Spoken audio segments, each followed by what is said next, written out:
안녕하세요. 네, 저는 그 크로스앵글이라는 법인을 설립해가지고 근데 서비스 이름이 너무 긴 것 같아서 제 크로스를 X로 바꿔서 쟁글이라는 서비스를 만들어서 운영을 하고 있고 좀 커리어 관점에서 어떻게 좀 이걸 보면 좋을지 위주로 좀 설명을 드리도록 하겠습니다.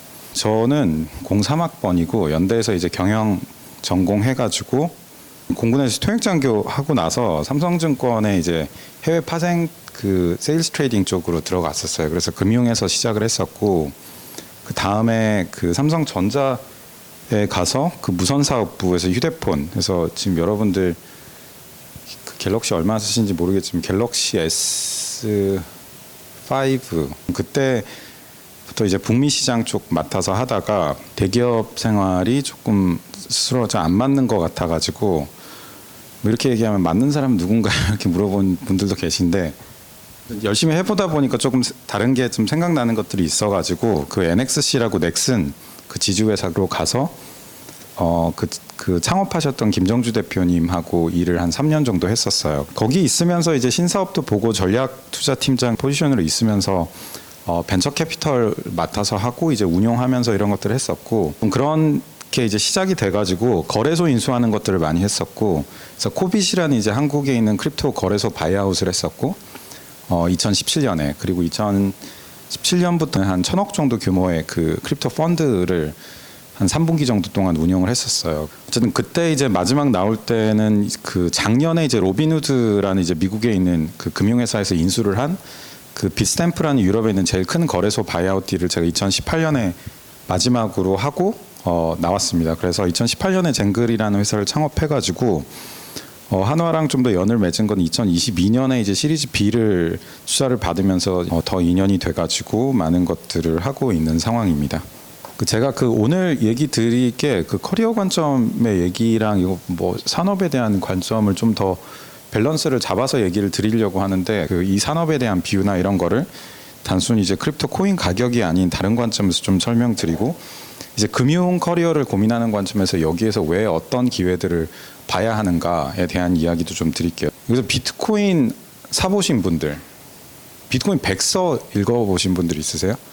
근데 이게 그 비트코인 맥시멀리스트라고 부르는 사람들도 있는데 블랙락이라는 미국의 이제 되게 큰 자산운용사에 있는 비트코인 ETF가 나와 있어요. 그리고 그 블랙락에서 만든 아이빗 그 비트코인 ETF가 그 마켓 쉐어를 한 70% 정도 가져갈 정도로 되게 큰데 그거를 이제 블랙락에서 한 6년 전부터 그 레리 핑크를 설득을 하고 SEC 파일링을 해서 이제 그거를 받다 놓으신 이제 디렉터 한 분을 만나가지고 이제 이런저런 얘기를 들었는데 그분이 블랙락에서 신규 디지털 자산 팀에 들어오고 싶다라고 얘기했을 때 제일 처음에 하는 질문이 비트코인 백서가 대충 몇 페이지인지 아냐를 물어본대요. 근데 생각보다 디지털 자산, 뭐 비트코인, 웹3, 블록체인 이런 거에서 커리어를 추구를 해보겠습니다라고 한 사람들 중에서 그 정답을 맞추는 사람이 생각보다 별로 없대요.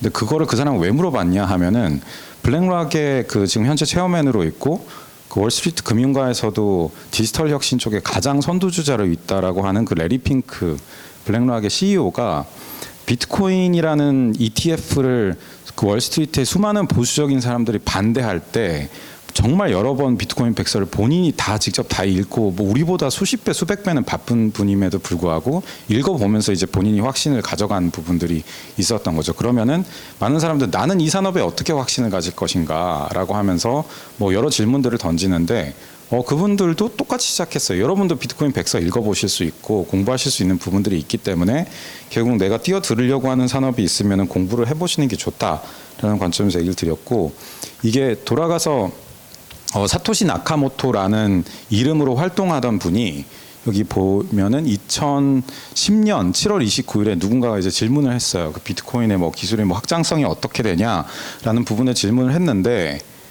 그거에 대해서 이제 뭐 이렇게 막 답을 그래도 나름 정석권 해줬어요.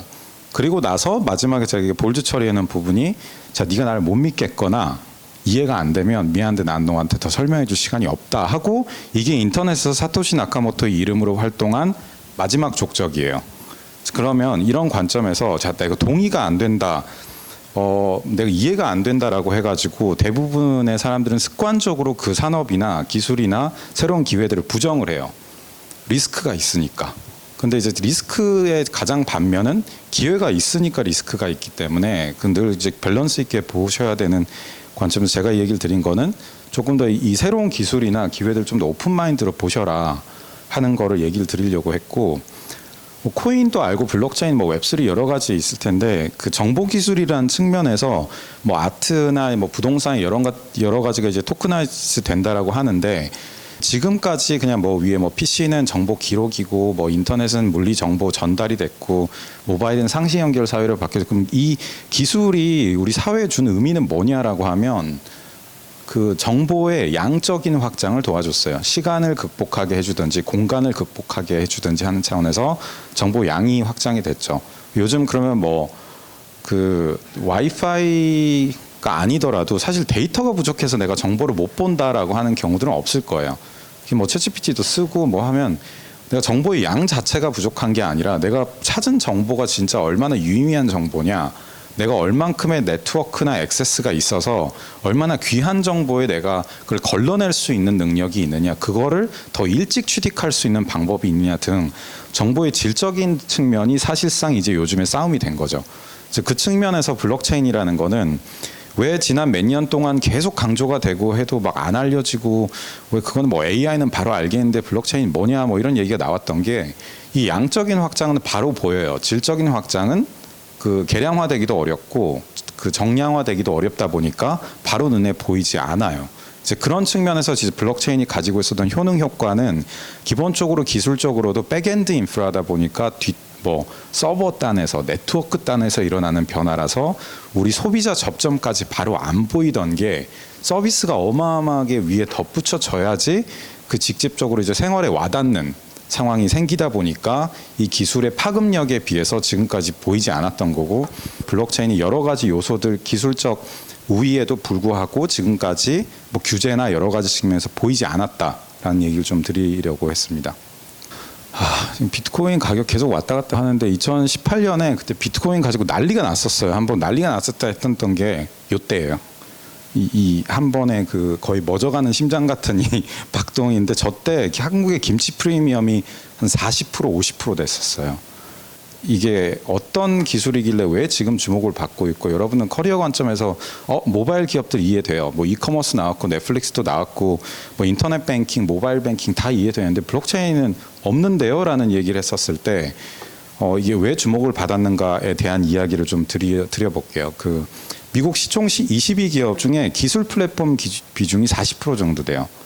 그 애플, 뭐 마이크로소프트, 뭐 알파벳, 구글 뭐 이런 쭉쭉이 있지만 종류가 조금씩 다르지만 OS냐 아니면은 뭐 그 네트워크냐 뭐 포탈이냐 뭐 메신저냐 뭐 여러 가지 차원이 있지만 어쨌든 인터넷이나 모바일의 혁신으로 인해서 그 이후에 어마어마하게 성장해서 시가총액을 크게 만든 기업들이 이런 것들이 포진해 있다라고 보시면 될 것 같고, 언제 시작했냐? 아마존 94년, 넷플릭스 97년, 구글 98년 쭉 있고, 우리나라에서는 쿠팡, 배민, 카카오, 우리나라의 가장 큰 테크 기업들이라고 얘기하는 곳들이 탄생한 때가 2010년 언저리예요.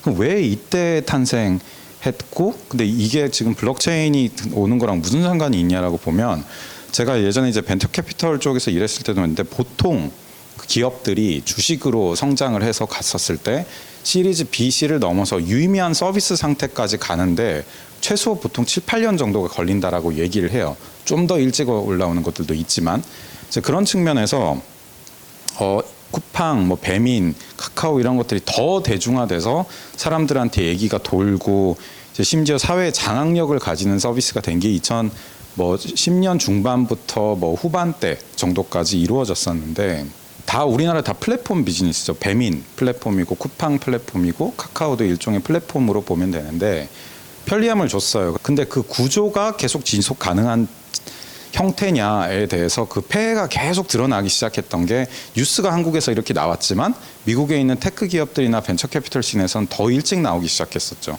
그래서 이런 것들이 나왔는데 이 중앙화된 플랫폼들을 어떻게 해소를 할까? 테크, 뭐 인터넷, 모바일 혁신으로 플랫폼 사업이 다 성장하고 뭐 미국의 시총 기업들 중에서 상위를 다 차지하고 있는데 이게 이렇게 사회적 폐해를 나는데 그거를 극복할 수 있는 기술적인 형태의 대안은 없을까라는 질문이 많이 나오기 시작했었어요. 이미 2010년 중반 때부터. 뭐 경제학과 안 나왔더라도 기본적으로 알고 계시는 게 이제 그 자본주의 사회에서 그 가장 자본주의의 핵심적인 요소가 경쟁이라는 거고, 경쟁을 통해서 계속 서비스가 좋아지고 뭐 기업이 발전한다라는 건 알고 계실 텐데, 그러다 보니까 무슨 문제가 생기냐. 카카오는 계속 돈을 벌지만, 그리고 배미는 계속 돈을 벌지만 그 생태계에 들어있는 다른 공급자들은 돈을 벌 수 없는 체계, 노동자나 생태계 구성원 중에서 열악한 형태의 추락한 사계가 계속 생겼는데, 그 이유 자체가 경쟁이 불가능한 게 플랫폼의 역설이었기 때문에 지금처럼 이제 자본주의 체계를 기본적으로 채택하고 있는 곳에서는 이러한 형태의 문제가 해결이 될 수가 없었던 거죠. 그래서 이제 그 중앙화된 부분, 폐쇄적인 플랫폼 형태에서는 진짜로 소비자들한테 혹은 밸류애드를 하고 있는 곳들이 돈을 그만큼 벌 수 있는 구조가 되지 않는다. 그에 대한 대안이 있을까라는 질문을 하면서 탈중앙화나 개방형 프로토콜 경제라는 게 대안으로 나오기 시작했어요. 그래서 뭐 프로토콜 경제가 뭐냐라는 것도 뭐 나중에 좀 찾아보시면 이해는 되실 수 있겠지만, 비트코인, 이더리움 뭐 등등등등등등의 것들이 다 똑같아 보여도 나름의 이제 추구하는 방향들이 조금씩 다 달라요. 그리고 최근에 뭐 업비트나 비썸에 상장되고 있는 것 중에서 뭐 이제 비전이 뭐 실제로 되고 안 되고냐를 떠나서 지향점들이 다른 부분들은 되게 많이 있다라고 보고 있습니다.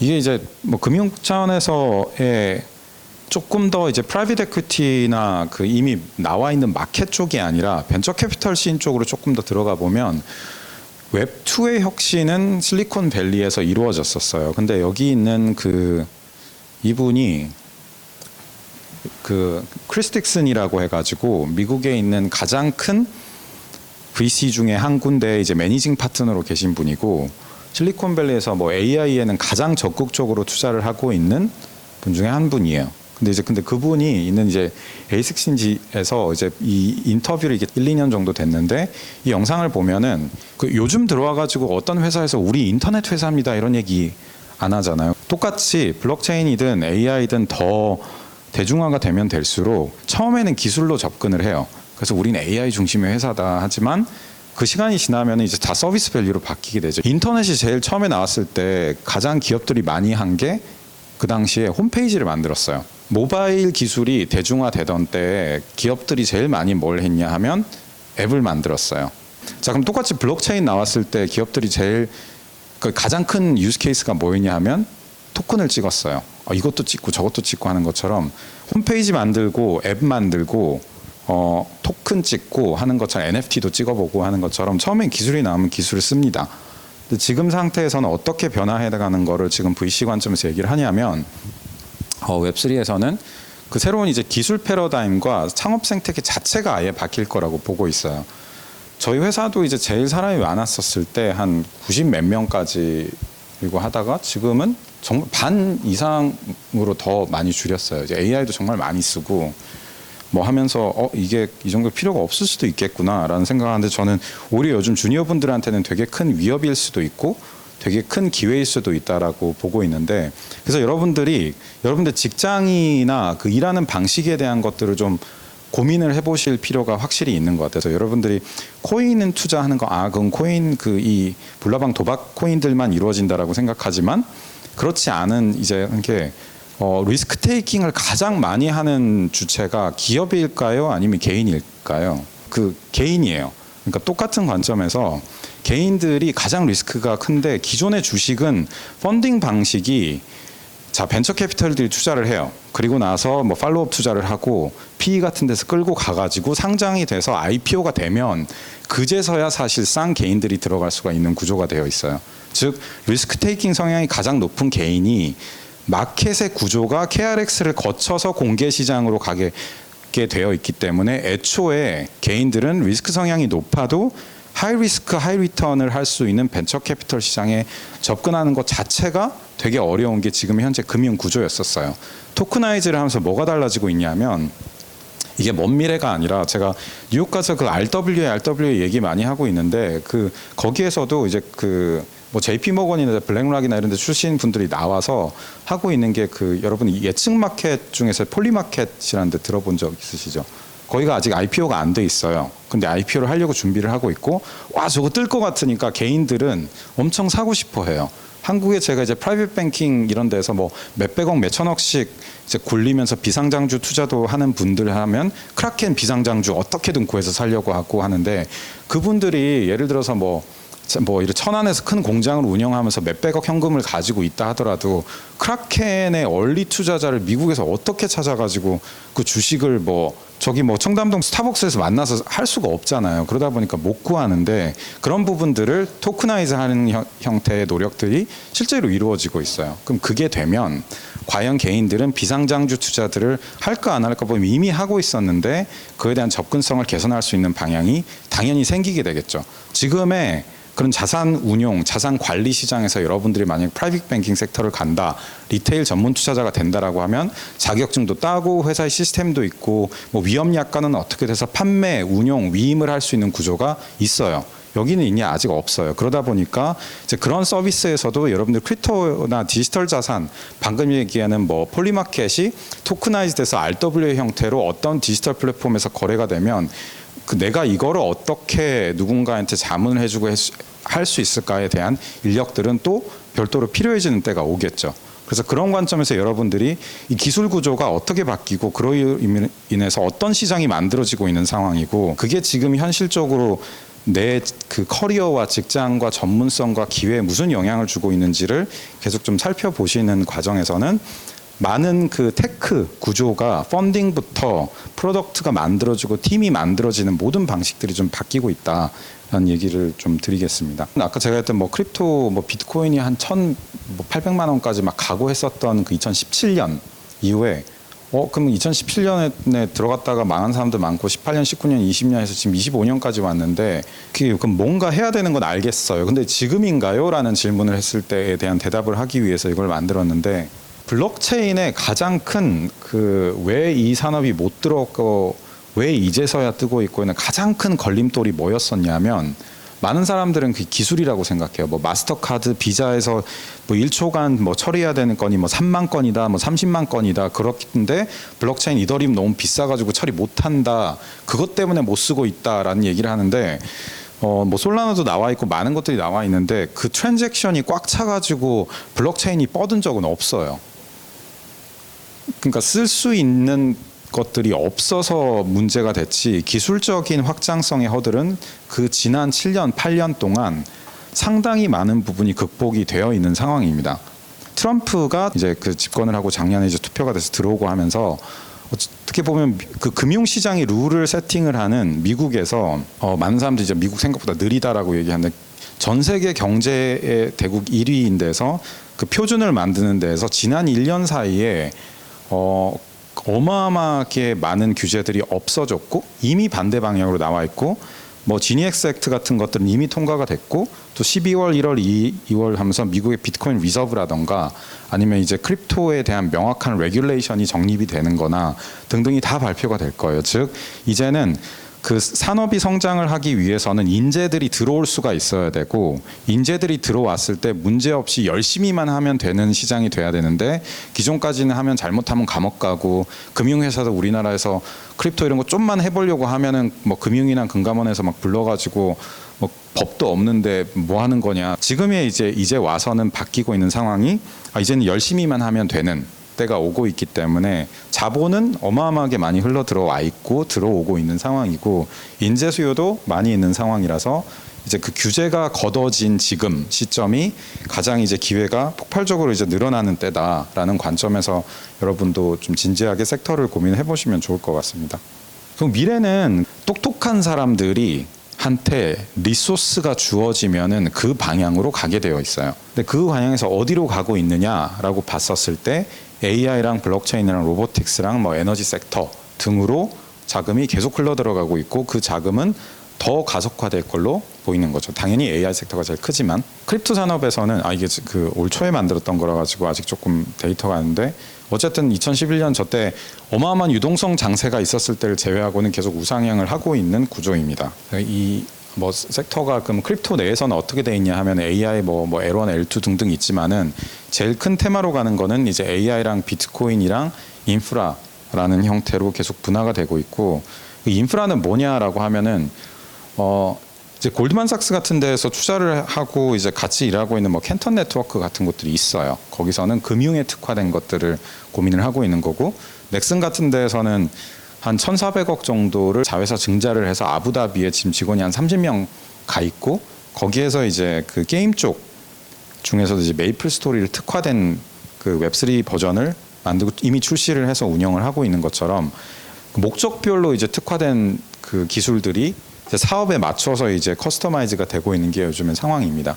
그 디파이 얘기를 조금 더 해드릴게요. 최근에 기사들 보면 업비트, 빗썸 등등 우리나라의 주요 중앙화된 거래소인 CEX에서 자금이 계속 그 고객 예치금이 계속 줄어든다라고 나오고 있어요. 그럼 한국 사람들이 코인 투자를 그만큼 안 하고 있는 거냐 하면 그건 아니고 열심히 하고 있는데, 물론 이제 변동성은 있지만 그 사람들 어디로 가느냐 그리고 왜 하느냐라고 하면, 제가 예전에 파생상품 트레이더로 일을 했을 때에도 우리나라 주가지수 코스피 200 인덱스 기준의 선물 옵션이 전 세계 거래량이 우리나라가 전 세계 1위였어요. 그게 얼마나 무서운 수치인지를 얘기를 해주면, 뭐 일본이 우리나라보다 금융시장 10배 크고 미국이 뭐 50배, 100배 크다고 하는데, 즉 거래 회전율이 일본보다 수십 배, 미국보다 100배 넘게 빨리 돌아갔다는 얘기거든요. 그 정도로 그 투기의 민족입니다. 한국이. 리스크 테이킹 성향이 되게 강해요. 한국 분들은 이렇게 고마진으로 나는 수십 배를 먹어야겠다는 그 욕구를 충족을 해야 되는데 안 되다 보니까 디파이로 옮겨나고 마진 트레이드가 가능한 해외 거래소들로 많이 옮겨나가고 있어요. 그 얘기는 뭐냐? 기존에 거래소 가입해서 내가 원화 입금해가지고 코인을 사거나 했을 때는 상관이 없어요. 근데 거기서부터 내가 그 마진 트레이드를 하려거나 디파이 환경으로 접속을 하려고 하는 순간 지갑으로 옮겨야 되고, 지갑에서부터 수많은 투자가 이루어지게 되는데 그 지갑이 쓰기가 쉽지가 않죠. 그래서 개인 지갑까지 가지고 계신 분. 근데 그게 생각보다 어려워요. 그리고 뭐 솔라나 기반으로 뭐 USDT를 하고 앱토스 기반으로 하고 하면 앱토스는 앱토스 원래 써야 되고 뭐 다 복잡한 것들이 이제 그런 것들이 일어나고 있는 상황에서 어쨌든 디파이 쪽에는 그 프로미싱한 기회가 굉장히 많이 열려 있다 보니까 디파이로 들어가는 인구들을 잡기 위해서 기업들이 노력을 많이 하고 있죠. 저희 회사 주주로도 있어가지고 예전에 이제 물어봤을 때 이제 네이버 파이낸셜 같은 경우도 그 최근에 여러분도 아시다시피 그 두나무 이제 업비트를 인수하려고 아직 완전 공식화하진 않지만 얘기가 나왔잖아요. 근데 그 기사 보시고 좀 관심 있게 보시면 아시겠지만은 그거를 인수하고 나면 무슨 일이 생기냐? 근데 네이버가 두나무를 인수하는 게 또 하나의 그냥 M&A 딜인가 아니면은 네이버의 미래 베팅 자체가 바뀌는 형태인가를 보면 후자 쪽이 가까워요. 연계해서 좀 얘기를 드리면은 네이버 파이낸셜을 통해서 뭐 이것저것 뭐 결제도 하고 여러 가지를 하고 있지만 못 하고 있는 게 은행 사업이에요. 아시다시피 우리나라는 금융산업 분리법이라는 게 있어서 산업을 특정 산업 그 버티컬에 있는 곳에서 할 수가 없게 돼 있죠. 네이버가 왜 그렇게 하는지를 좀 돌아가 보면 테더가 2014년에 생겼고 뭐 비자 뭐 58년, 66년 마스터카드 이렇게 생겼어요. 지금 총 거래 대금으로 보면은 비자가 뭐 이것도 24년 기준이니까 올해는 확실히 달라졌을 텐데 한 10배 정도 되고, 마스터카드는 뭐 한 5배, 6배 정도가 되는데 연간 매출 3분의 1, 뭐 반 정도고, 순위 보면은 또 엄청 차이가 나지가 않아요. 근데 직원이 수십 명 수준이에요, 테더가 수십 명 수준인데 2014년이니까 이제 11년, 12년 됐고 한데 저기서 벌어들이고 있는 수익의 규모를 보면 스테이블 코인이 그냥 누군가 원화 만들어내가지고 하는 거냐가 아니라 얼마나 수익성이 좋은 산업인지를 볼 수가 있죠. 그럼 이런 형태의 데이터를 기업들이 모르고 있겠는가 아니면 금융사들이 모르고 있겠는가 하면 당연히 알고 있죠.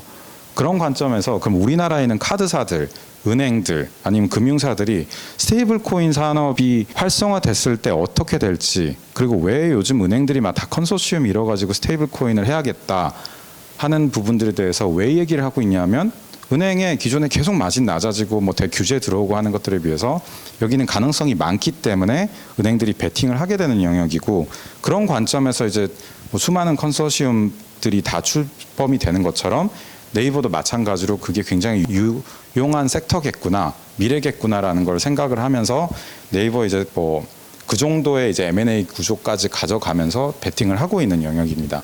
여러분들이 뭔가 금융 섹터에 있는데 비트코인이 시작되고 했었던 금융 쪽에서 가장 큰 유스 케이스를 만들어내고 있는 이 온체인 인프라에 대한 부분에 대한 어웨어네스나 이해도나 최소한의 지식이 없는 상태에서 과연 그쪽에서 그 구조 자체가 바뀌는 걸 어떻게 임브레이스 할 수 있을까라고 생각을 하면 이제 꽤나 이제 어려운 부분들이 많이 있을 수 있고 반대로 그걸 준비했을 때는 기회가 많을 수 있다라는 얘기를 좀 드리겠습니다. 이게 제가 또 계속 그 잠재적으로 생길 수 있는 직업군들에 대한 것들을 좀 계속 얘기를 드릴 텐데 요즘 또 스테이블 코인 말고 많이 하는 곳들이 그 비트코인 ETF 얘기 많이 되는 건 알고 계시죠? 그러면은 ETF는 뭐 곧 승인된다라는 얘기가 나오면 삼성자산운용, 뭐 미래에셋 자산운용 이런 데에서 비트코인 ETF를 만들 수가 있겠죠. 그럼 ETF를 기본적으로 설정을 하게 되면 자산운용사에서는 언더라잉 자산인 비트코인을 현물로 들고 있어야 될 거예요. 그러면 자산운용이나 그 ETF의 구조를 여러분들이 뭐 아시겠지만 그거를 그냥 가만히 어딘가 보관하고 있는 게 아니라 운용을 하면서 수익을 내야 돼요. 근데 비트코인 운용을 어떻게 할 수 있을까요? 블록체인에 있는 것들을 하려면 온체인상에서 해야 돼요. 블록체인 위에서. 디파이가 붙어 있는 형태로 운영을 하지 않으면 비트코인 운영은 할 수가 없어요. 빌려주더라도 원치 블록체인 상에서 보내줘야 되고 거기를 뭐 스테이킹해서 이자를 주려고 해도 똑같이 해야 되다 보니까 비트코인 ETF를 만약에 특정 자산 운용에서 한다라고 하면 기본적으로 디파이 형태의 비트코인 운영을 필수적으로 해야 되는 게 바로 넥스트 스텝으로 나오게 되는 거고 그 상태에서는 여러분들이 디파이 환경에서의 비트코인 운영이나 그 프로토콜 운영이 내가 수익을 어떻게 하고 이게 예치가 어떻게 되고 어떤 서비스가 있고 왜 이게 매력적이고 하는 것들에 대한 이해도가 없다면 할 수가 없겠죠. 반대로 여러분도 어려운데 회사 내에는 그럼 그걸 해본 사람이 있을까라고 보면 당연히 없습니다. 대부분. 지금 디파이 프로토콜들 뭐 이런 것들 써본 사람들이 생각보다 별로 없고 계속 새로운 것들이 나오고 있어가지고 업투 트렌드로 따라다니는 사람들은 거의 없어요. 그래서 그런 관점에서 여러분들이 이런 것들이 있었을 때 상대적으로 그 앞으로 이제 우위는 훨씬 있을 수 있겠다라는 생각을 하고 있고 왜냐하면은 뭐 오늘 이런 렉처도 비슷한 거겠지만은 그 저희 아까 보이던 주주사들도 많이 있는데 그 제가 금융사들 중에서 최근에 디지털 자산 쪽을 안 하고 있다는 곳은 솔직히 아무도 못 들어봤고요. 적극적으로 하려고 하면서 저희 회사에 제일 많이 물어보는 게 블록체인 전문가를 어떻게 찾냐. 두 번째, 블록체인이나 디파이를 할 줄 아는 사람들을 어떻게 양성을 해내느냐에 대한 질문을 진짜 많이 하세요. 그런 관점에서 그만큼 기존 이제 인력 시장 내에서 찾기가 어렵다는 거고 전문성을 가지고 있는 사람이 없다라는 거기 때문에 여러분들이 뭐 기본적인 건 해나가시되 차별적 우위로 디지털 자산 쪽에도 관심이 있으시다면 갈 수 있는 방향이 많다는 얘기를 좀 드리겠습니다. 여러분들이 지금 예를 들어서 사모펀드를 가고 싶어서 내가 PF를 뭐 준비를 한다. 그럼 사모펀드의 모집 형태는 어떻게 될까? 49인 미만으로 모집을 할 때 기존처럼 그걸 모집하는데 2년 동안 걸려가지고 설립하고 막 다 찾아다니면서 할까? 아니면 스마트 컨트랙트 기반으로 그냥 바로 이거 예치를 받아가지고 할 수 있을까에 대한 걸 봤을 때 실제로 후자로 펀딩이 많이 되는 케이스들이 보이고 있기 때문에 처음에 테슬라 나왔을 때 아니 인터넷으로 어떻게 차를 사? 라는 거다 요즘 다 사잖아요. 뭐 다는 아니지만 아무튼 사고 뭐 당근으로도 사고 낯설어 보이지만은 그건 생각보다 금방 지나가요.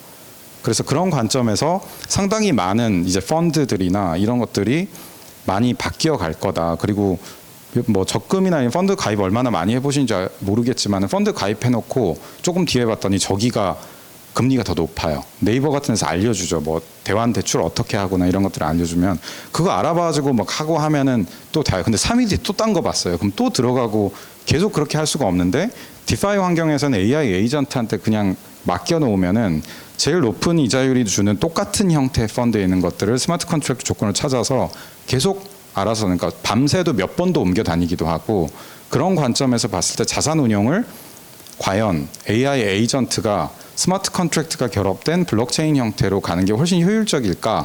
아니면 내가 맨날 9시에 이제 그 자산운용 전화해가지고 해지해 주세요 하면서 3일 기다려가지고 다시 내가 알아보고 하는 것들이 빠를까라고 했었을 때 기대 수익률 자체가 어마어마하게 달라지겠죠. 그래서 내가 PE나 자산운용사에 가서 내가 그 역할을 사람으로서 하겠다라고 했을 때에는 이미 여러분들은 무서운 얘기일 수도 있지만 AI로 대체가 되고 있어요. 그럼 AI는 내가 똑똑하게 찾아서 했을 때 내 그 실행 권한을 누구한테서 자고 있을 때도 위임을 받아서 갈 거냐, 그거에 대한 정확성을 어떻게 보증할 거냐는 측면에서 AI가 블록체인이랑 결합이 되고 있는 상태에서 AI가 확산되고 확산되면 될수록 인력들이 앞에서 직접 붙어 있는 구조는 빠질 거고 그 뒤에서 그 상품들이 알아서 돌아다닐 수 있는 형태가 이루어지게 될 겁니다. 오픈 AI의 샘 알트만 잘 알고 계시죠? 샘 알트만이 그 월드코인을 냈었어요. 그럼 저 비저너리가 왜 오픈 AI가 나온 지 얼마 안 돼서 왜 월드코인이라는 프로젝트를 왜 했을까에 대한 질문을 해보시면 좋아요. 근데 기본적으로 AI랑 블록체인은 하나의 테마로 억지로 엮는 게 아니라 샘 알트만도 몇 년 전부터 오픈 AI 시작전부터 블록체인을 얘기를 하고 끌고 들어왔었던 이유가 있어요. 기본적으로 AI는 실행 레이어예요. 우리가 보면 뭔가를 해주면 답을 해주고 움직여주는 실행 레이어인데 그렇게 했었을 때 뒤에 밸류 캡처링 레이어가 있어야 돼요. 무슨 얘기냐? 내가 내 AI 에이전트가 앞으로 AI가 더 활성화돼 가지고 갔을 때 AI가 계속 돌아다녀요. 그런데 내가 자고 있는 사이에도 내 AI가 어디로부터 중요한 정보를 획득해 가지고 누구한테 뭔가를 해주고 막 일을 해요. 사람도 일을 하면은 노동을 제공하고 그에 대한 대가를 받잖아요. AI 에이전트 똑같은 형태일 거예요. 다만 어마어마하게 마이크로 페이먼트로 돌아다니겠죠. AI가 그렇게 일을 했을 때 쓸 수 있는 자원 혹은 AI가 뭔가 가치 제공을 했을 때 제공해주는 자산 이런 것들이 그 밸류가 실질적으로 캡처가 되는 것들이 크립토나이즈나 그 토크나이즈 된 형태의 자산으로 이루어질 거기 때문에 사실상 AI가 지금처럼 월결제를 제외하는 형태가 아니라 AI가 정말 주고받으면서 디지털에서 일을 하게 됐을 때는 그 핵심적으로 자산의 이동과 결제와 모든 그 밸류의 이동은 크립토나이즈 즉 토크나이즈 된 형태로 이루어져야 된다라는 관점에서 보고 시작된 프로젝트 중에 하나입니다. 그래서 AI 트렌드가 빨라지면 빨라질수록 그리고 방금 얘기했던 제가 뭐 사모펀드나 이런 것들이 들어왔었을 때 사람이 계속 자산 운영할 건가? 아니에요. 이미 많은 펀드들이 뭔 얘기도 아니고 뭐 LLM 기반의 혹은 뭐 그리고 뭐 AI 트레이닝이 된 모델로 해서 자동 매매해 줍니다 하고 있잖아요. 근데 지금은 그게 제한된 자산 내에서인데 그게 아까 말씀드렸던 폴리마켓 같은 게 만약에 기존의 주식시장에서만 하고 비상장주라서 뭐 카페24시에 모여서 해야 됐던 것들이 토크나이즈가 된다라고 했을 때는 사실상 AI가 스트럭처링 돼가지고 뭐 타워 리서치나 서스퀘어나나 뭐 시타델, 뭐 나이트 캐피털 같은 정말 기라성 같은 데에 막 나사에서 우주 공학 해가지고 궤적 분석하던 사람들이 나와가지고 짠 모델 가지고 수백 명의 자산운용 펀드 매니저들이 대처가 되고 그 모델 하나를 AI가 가지고 움직였을 때 하는 방 형태로 이제 자산 운용도 많이 바뀔 수가 있겠죠. 마지막에 좀 정리를 하자면 제가 요즘 그 채용을 하면서도 저도 마찬가지고 채용을 해서 그러니까 뭔가 이제 젊은 친구들이고 얘기를 하다 보면은 이 친구들은 많이 써봤겠지 해서 AI 툴 뭐 써봤어요 했더니 챗GPT요 얘기를 해요. 그래서 그렇구나 하고 뭐 혹시 그록은 써보셨나요? 슈퍼그록은 써봤었나요? 아니면 제미나이는 써보셨나요? 아니면 그럼 이미지는 뭐로 만드세요?라고 하면 챗GPT요. 그럼 미드저니는 혹시 써보셨나요? 하면 미드저니가 뭐 이렇게 돼요. 근데 그거를 지금 이미 그 어떤 전문성에 기반해서 사람을 채용하는 시대는 지나갔고 더 빨리 급속도로 지나가고 있는 상태인데 여러분들이 뭔가 내 전문성, 내가 빡세게 공부하고 진짜 열심히 해서 나의 지식을 가지고 컨트리뷰트를 해야겠다. 내가 회사에 가서 5년 동안 해서 그 경험을 가지고 컨트리뷰트 해야겠다. 미안하지만 이미 AI로 다 대체가 되고 있어요. 그럼 여러분들이 할 수 있는 거 뭐냐? 근데 결국엔 사람들이 움직여야 되는 영역들이 있는데 그 사람들이 AI 툴을 쓸 줄을 몰라요. 그럼 여러분들도 시간이 없어서 안 써봤냐 하면 미안하지만 아닐 거라고 생각하고 돈이 없어서 안 써봤는데 그 결제 얼마인지도 모르잖아요. 그래서 그것도 핑계는 아닐 거라고 생각을 해서 그런 관점에서 AI 툴들 최대한 써보면서 어떤 위기의식을 가졌으면 좋겠냐? 내가 지금 당장 취직할 때 디지털 자산 부서가 엄청 많지 않아서 내가 금융권 취직하는데 도움이 안 될 수도 있지만은 차라리 그럼 금융권 내에서 이게 어떤 섹터가 커질까, 어떻게 업무가 바뀔까, AI가 이게 5년, 10년 뒤가 아니라 1년, 2년을 내다보고 있는 상황에서 이미 기업들이 채용을 극도로 줄이고 있는 상황에서 내가 뭘 어떻게 할 거냐라고 했었을 때는 무조건 그 이제 뉴테크 쪽에서의 이제 친화도나 이해도를 어떤 형태로 좀 가져가시는 게 굉장히 중요할 거다라고 보고 있고, 하나그룹도 마찬가지일 거고, 디파이나 이런 그 신금융 형태에 대한 엑셀러레이션은 이미 아주 빠른 속도로 이루어지고 있어요. 그래서 그런 관점에서 그 계속 얘기 드리지만 디파이나 이런 쪽에 대한 기회를 절대 놓지 마시고 해보시는 게, 제가 오늘 그 드린 얘기 중에 그 유일하게 다 까먹고 하나 기억하면 뭔가 디파이 하라고 했던 것 같은데랑 AI 툴 써보라고 했던 것 같은데 정도만이라도 기억을 하고 가시면 좋을 것 같습니다. 네, 여기서 강연을 마무리하도록 하겠습니다. 다시 한번 오늘 긴 시간 내주신 김준우 대표님께 큰 박수 부탁드리겠습니다. 수고하셨습니다.